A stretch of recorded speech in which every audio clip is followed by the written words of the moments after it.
Hi friends, welcome to my channel Sirisha home lifestyle. ఈరోజు మన ఛానల్లో నేను సింపుల్గా చేసుకునే మటన్ కర్రీ రెసిపీని చేయబోతున్నానండి. ఇంట్లో ఈజీగా చేసుకోవాలంటే ఒకసారి ఇలా ట్రై చేయండి. మరి లేట్ చేయకుండా ప్రాసెస్లోకి వెళ్దాం. ముందుగా ఫ్రెష్ మటన్ని తీసుకొని ఇలా రెడీగా పెట్టుకోవాలి. ఇప్పుడు స్టవ్ ఆన్ చేసి కుక్కర్ పెట్టుకొని కుక్కర్ హీట్ అయిన తర్వాత దాంట్లో 4 to 5 టేబుల్ స్పూన్ దాకా ఆయిల్ వేసుకోవాలి. ఇలా ఆయిల్ వేసుకొని ఆయిల్ హీట్ అయిన తర్వాత దాంట్లో మసాలా దినుసులు వేసుకోవాలి. ఒక 4-5 లవంగాలు, 4-5 ఇలాచీలు వేసుకొని అవి ఫ్రై అయిన తర్వాత దాంట్లో కట్ చేసి పెట్టుకున్న ఒక హాఫ్ ఆనియన్ వేసుకోవాలి. ఈ మటన్ కర్రీ రెసిపీకి ఒక హాఫ్ ఆనియన్ సరిపోతుందండి. నేను ఇక్కడ ఒక 1 kg మటన్ తీసుకున్నాను. ఎక్కువ ఆనియన్స్ వేయకూడదు, తక్కువ ఆనియన్స్ తోటి ఈ కర్రీ టేస్ట్ చాలా బాగుంటుంది. ఇలా ఆనియన్స్ వేసుకొని ఫ్రై అయిన తర్వాత దాంట్లో 1 టీ స్పూన్ పసుపు వేసుకొని ఫ్రై చేసుకోవాలి. ఇప్పుడు మనం ముందుగా తీసుకున్న మటన్ని చక్కగా వాష్ చేసుకొని రెడీగా పెట్టుకోవాలి.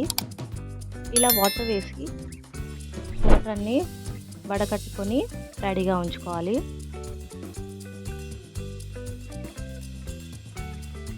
ఇప్పుడు దాంట్లో 1 టీ స్పూన్ అల్లం వెల్లుల్లి పేస్ట్ కూడా వేసి ఫ్రై చేసుకోవాలి. పసుపు ఫ్రై అయింది కదండి, అలాగే 1 టీ స్పూన్ అల్లం వెల్లుల్లి పేస్ట్ కూడా వేసుకొని చక్కగా ఫ్రై చేసుకొని వాష్ చేసి పెట్టుకున్న మటన్ని కూడా వేసుకోవాలి.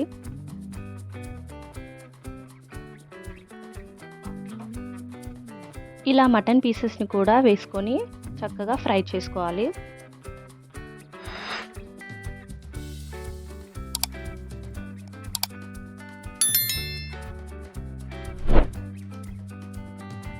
ఇలా మొత్తం అంతా ఫ్రై చేసుకొని ఒక 5 minutes కుక్ చేసుకోవాలి. మూత పెట్టి కాసేపు కుక్ చేసుకోవాలి. 5 minutes తర్వాత మూత తీసి మళ్ళీ ఒకసారి కలుపుకోవాలి.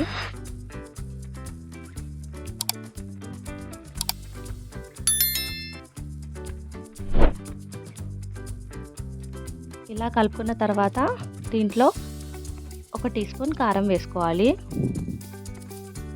అలాగే ఒక 1.5 టీ స్పూన్ సాల్ట్ కూడా యాడ్ చేసుకొని దీన్ని చక్కగా కలుపుకొని మరి కాసేపు ఒక 5 minutes ఫ్రై చేసుకోవాలి.